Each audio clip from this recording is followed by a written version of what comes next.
Nous ne sommes pas seuls dans l'univers, tu es avec Morgan in Black. C'est un témoignage très particulier car c'est celui de mon défunt père. Mon papa est parti au ciel le 7 janvier de cette année 2026 et il m'avait donné la passion, parmi lesquelles, pour le phénomène ufologique. Et donc j'ai grandi avec les vidéos de Jimmy Guieu, avec les passages télé de Jean-Pierre Petit et d'autres ufologues. Mon père avait eu l'occasion de rencontrer Jimmy Guieu lors de repas ufologiques d'ailleurs, donc ce n'est pas un sujet qui m'est nouveau. Voilà, c'est quelque chose en fait dans lequel j'ai baigné, dans lequel j'ai grandi, qui était très banal pour moi. Voilà, les cassettes vidéo de l'époque. J'entendais parler de ça très souvent. Mon père m'a toujours raconté une histoire qu'il a vécue et qu'il attribuait au phénomène extraterrestre.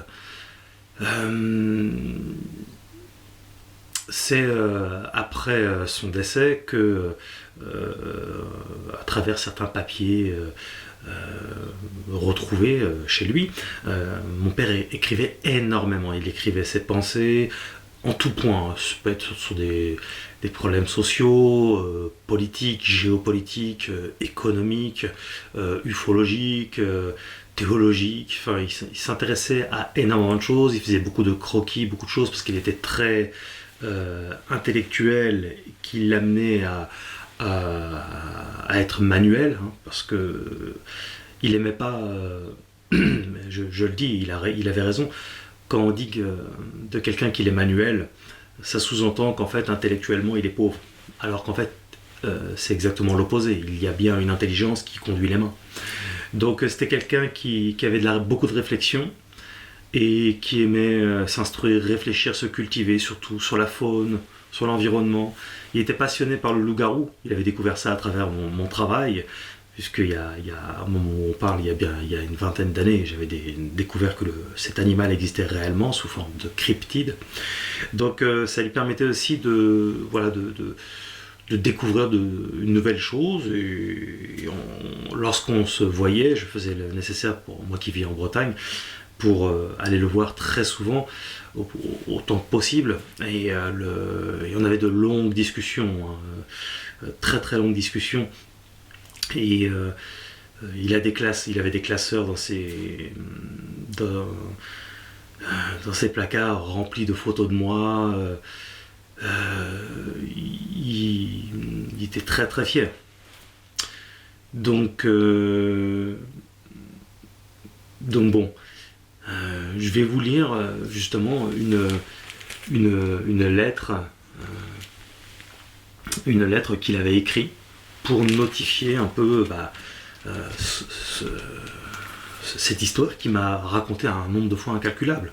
Donc heureusement qu'il l'avait noté, ça va me permettre vraiment de vous le partager. Après vous en pensez ce que vous voulez, phénomène extraterrestre ou tout autre. Moi je ne fais que lire son expérience.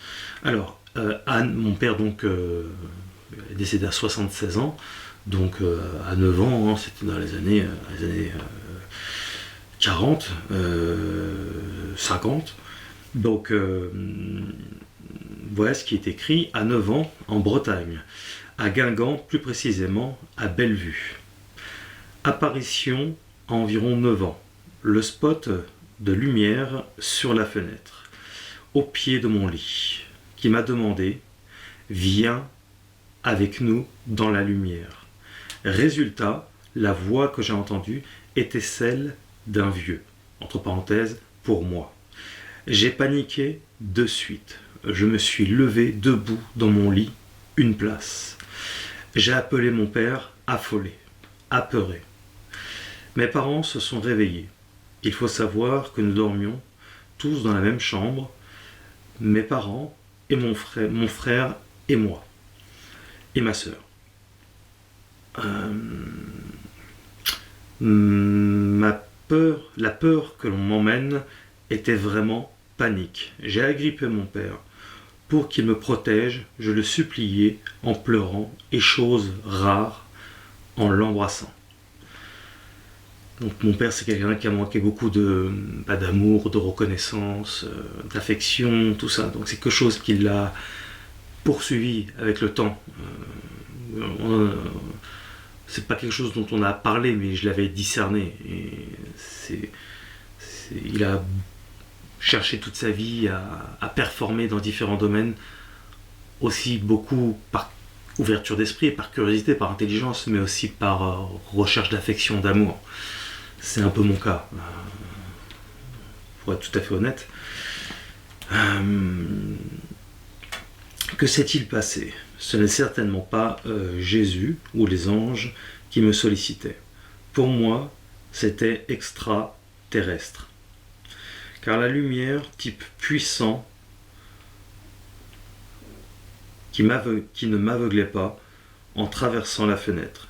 Je ne l'ai pas rêvé. Mon père termine là-dessus. Il m'avait beaucoup parlé de ce phénomène, de cette lumière et de cette voix d'une personne d'un certain âge. Viens avec nous dans la lumière. Donc c'est un tout petit témoignage, mais ça l'a tellement marqué, et pour lui c'est une réalité. Ce qui est intéressant, c'est pour ça que, et c'est intéressant aussi de savoir qu'il avait que 9 ans, c'est qu'à cette époque-là, il n'y avait pas l'influence des médias, du cinéma, il n'y avait rien de tout ça. Donc c'est tout à fait probable qu'il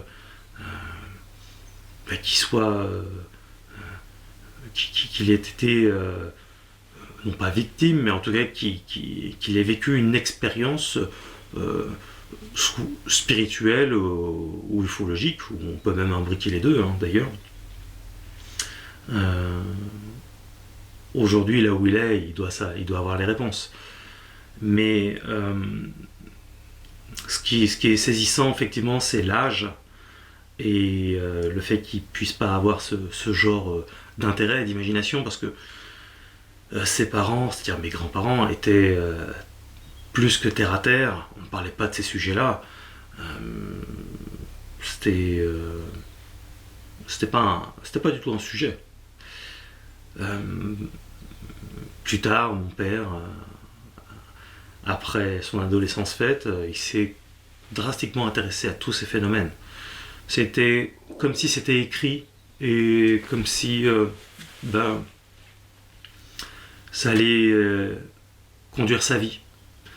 Il n'a jamais vu véritablement d'ovni, quelque chose d'assez impressionnant, ou d'expérience d'abduction ou de vision, en tout cas pas dans ses souvenirs.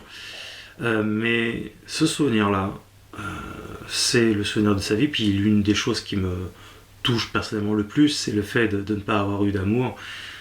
Et ça le marque beaucoup de devoir, d'aller dans les bras de son père et de l'embrasser.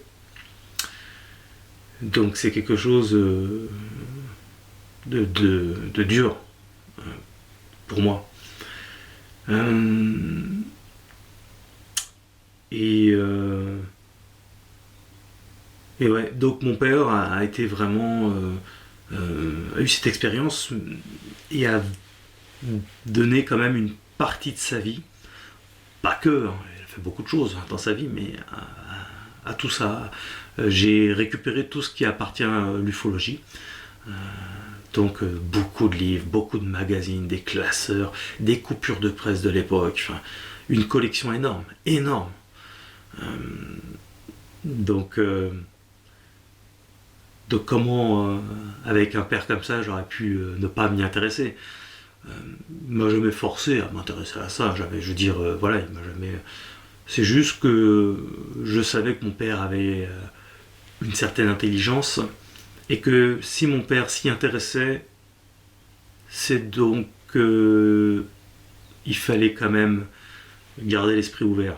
C'est parce que, vous savez, les gens intelligents, quand ils s'intéressent à quelque chose, il faut écouter. Ça ne veut pas dire qu'on ne va pas nécessairement prendre la même passion et que ça prendra nécessairement la même ampleur dans notre vie. mais c'est pas pour rien. Voilà. Parce que c'était vraiment quelqu'un avec une intelligence. Et je l'avais dit dans la première vidéo, l'intro pour OVNI France, que cette chaîne était, au moment où je l'ai ouvert cette chaîne, mon père était encore vivant. Et donc j'avais dit que c'était une dédicace pour lui, c'était un hommage pour mon père. Parce que je savais que ça me ferait plaisir, que ça serait aussi pour moi ça participerait à mon gagne-pain, bien évidemment, mais aussi parce que je savais que ça ferait plaisir à mon père. Mais aujourd'hui, il regarde mon contenu d'ailleurs. Voilà. Donc, je voulais faire ce petit témoignage par procuration et lui rendre hommage à ma façon, de cette façon. Voilà. N'hésitez pas, si vous-même vous voulez témoigner, j'ai toujours besoin de vos témoignages. C'est beaucoup de témoignages anonymes, en visio ou anonymes, peu importe, comme vous préférez, mais vos histoires m'intéressent. Ce n'est pas la peine de les laisser dans les commentaires, vos récits. Envoyez-les-moi directement via l'un de mes réseaux sociaux. Tous les liens sont dans la description, ou par mail à morganpriest officiel@gmail.com. Et il suffit de m'écrire et vous m'envoyez votre récit en quelques lignes, hein, pas besoin de faire 5 et 10 lignes, ça suffit largement, on n'a pas besoin des détails. Il était 23h50 et là j'étais sur telle route et j'allais à tel endroit, etc. C'est pas besoin de me raconter les détails, mais en tout cas au prime abord. Voilà, comme ça, ça me permet de gagner du temps, à vous aussi. Et puis laissez votre numéro de téléphone, comme ça, si ça m'intéresse, je vous recontacterai. Et voilà, ça peut faire l'objet de témoignages pour OVNI France. On en a vraiment besoin, c'est un phénomène très sérieux et qui doit être tout de même de plus en plus connu et reconnu, car c'est vraiment un phénomène sérieux, beaucoup plus sérieux qu'un grand nombre se l'imagine. Merci pour votre soutien et à très bientôt.